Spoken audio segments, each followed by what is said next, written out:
Assalamualaikum warahmatullahi wabarakatuh. Perkenalkan, nama saya M. Singgi Aditya Ramadan dengan NIM 68 Nah, di sini saya akan menjelaskan tentang user security, khususnya yaitu teknik social engineering. Nah, apa sih social engineering itu? Nah, social engineering itu adalah teknik untuk memanipulasi dan mengeksploitasi psikologi atau kepercayaan manusia atau seorang individu. Nah, ini tujuannya untuk menggali atau mendapatkan informasi sensitif dari kita, seperti email atau nomor telepon, detail kredit card, username, password, dan lain-lain sebagainya. Nah, biasanya social engineering ini banyak digunakan untuk menipu dalam konteks cybersecurity. Nah, ada beberapa tipe social engineering. Yang pertama yaitu phishing.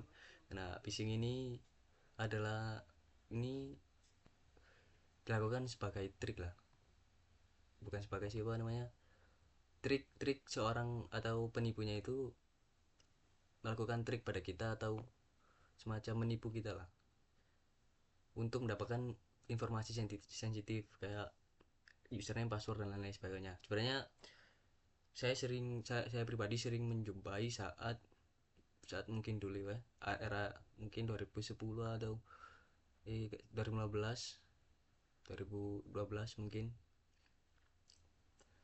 banyak website palsu lah yang meniru tampilannya seperti website yang kredibel untuk mendapatkan informasi seperti username, password agar mendapatkan akunnya. Dulu banyak dijumpai kalau untuk mendapatkan informasi tentang login akun game biasanya kalau dulu. Nah, terus ada yang kedua, ada email phishing, yaitu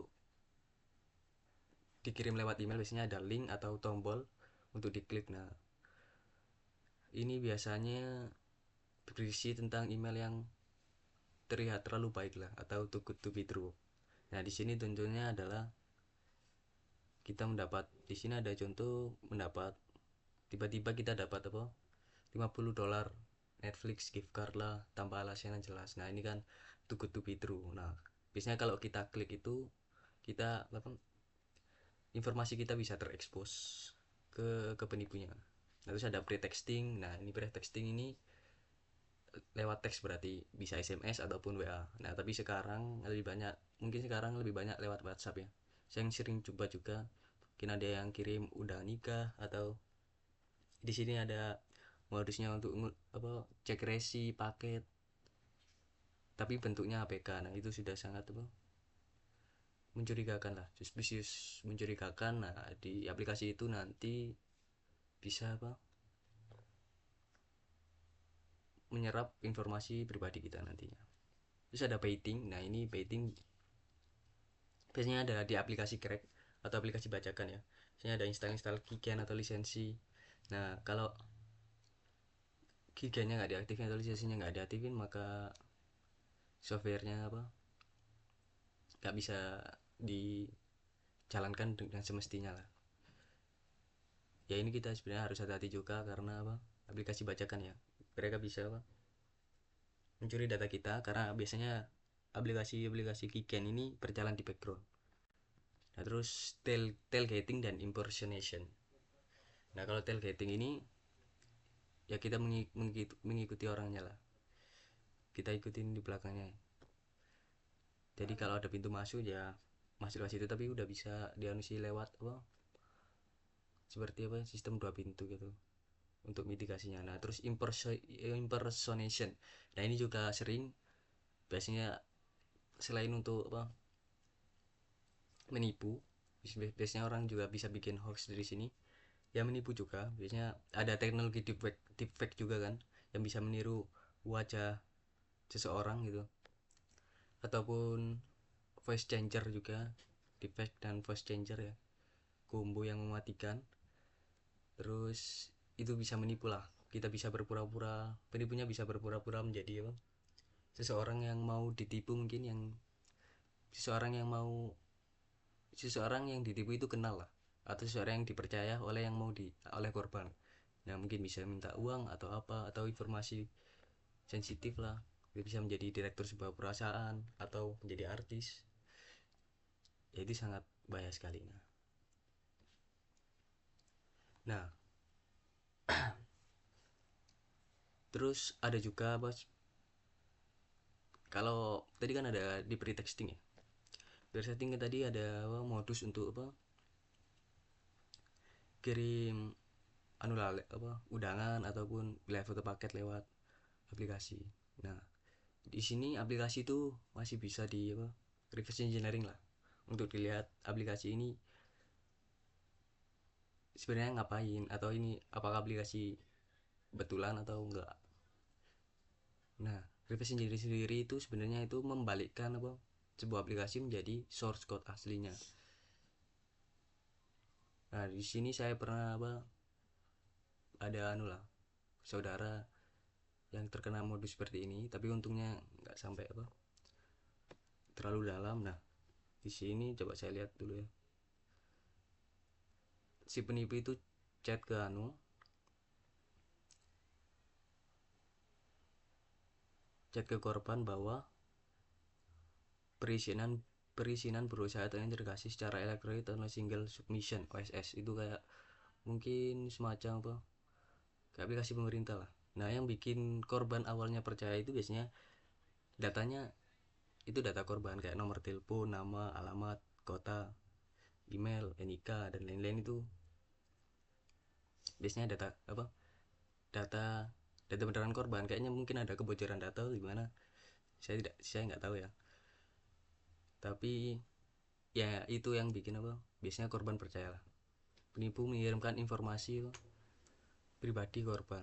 Nah terus terus lagi korbannya disuruh mengunduh aplikasi di luar Google Play Store. Nah di sini saya ada linknya. Nah ini persis sekali kan, logonya, icon websitenya juga Google Play Store. Nah, coba kita buka ya.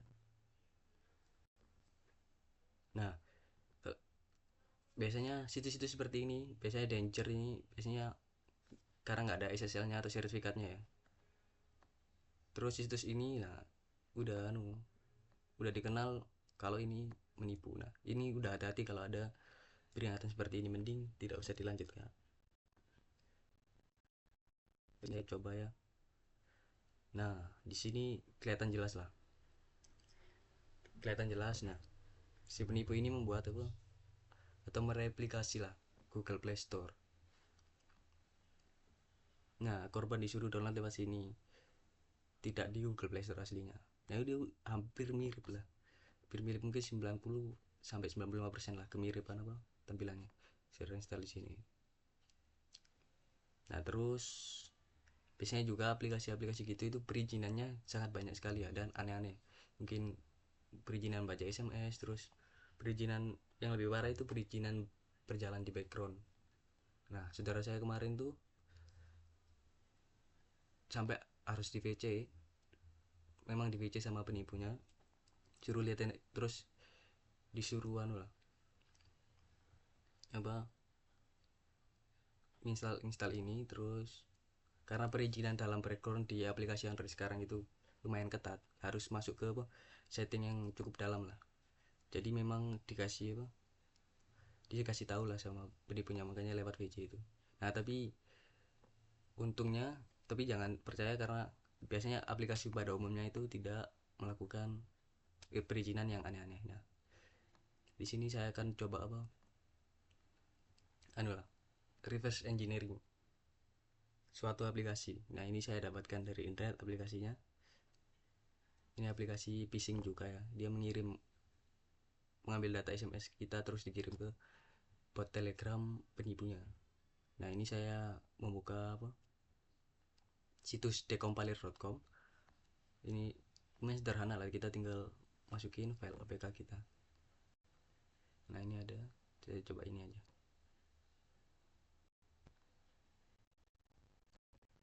Tunggu sebentar. Terus nah ini sudah ada anu lah, di reverse engineering. Nah dari search, Terus kalau di Android biasanya di aplikasi Android ada Android Manifest.xml. Nah ini biasanya ada perizinan-perizinan lah, akses internet, perizinan internet, akses network state. Nah ini masih normal, tapi yang nggak normal itu udah masuk ke receive SMS, mendapatkan SMS dan bisa membaca SMS. Nah terus ada juga mengirimkan SMS. Ini biasanya pada aplikasi pada umumnya nggak ada apa perizinan seperti itu, jadi lumayan mencurigakan juga. Terus masuk ke sini,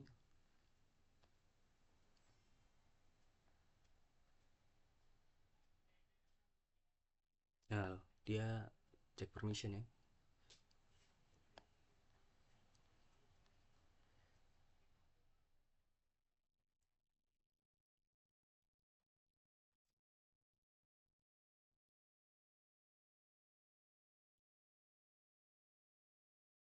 Aplikasinya sebenarnya cukup sederhana, cuma apa, paling replikasi apa, mungkin biasanya 1 2 halaman lah dari aplikasi yang sebenarnya, kayak mungkin ini bahasnya Brimo ya, biasanya kayak 1 halaman mungkin aplikasinya, tapi yang berjalan di background kayak ngirim SMS atau menerima SMS itu yang berbahaya.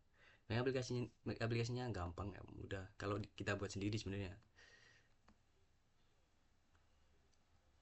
Nah tapi mereka memainkan itulah perizinannya, social engineeringnya itu bermain di cara memanipulasi korban. Nah sebenarnya cara untuk memitigasinya adalah, kalau di Android ya jangan, kalau di mobile usahakan tidak menginstal aplikasi di luar Play Store, karena aplikasi di luar Play Store biasanya kurang aman, kurang terpercaya juga, karena biasanya nggak ada verifikasinya juga. Karena Google Play Store udah ada verifikasinya sebelum aplikasi bisa di deploy ya, udah dicek dari tim Google-nya sendiri, jadi lebih aman lah. Terus jangan mudah percaya kalau ada orang yang WhatsApp atau orang yang email terus stranger atau nggak dikenal itu, jangan terlalu percaya dulu, hati-hati dulu. Terus kemudian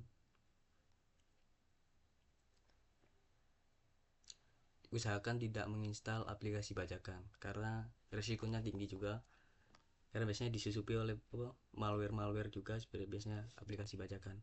Nah sebenarnya social engineering itu adalah pinter-pinteran kita aja sebenarnya untuk tidak terjebak oleh si penipu. Ya mungkin itu saja dari saya. Wassalamualaikum warahmatullahi wabarakatuh.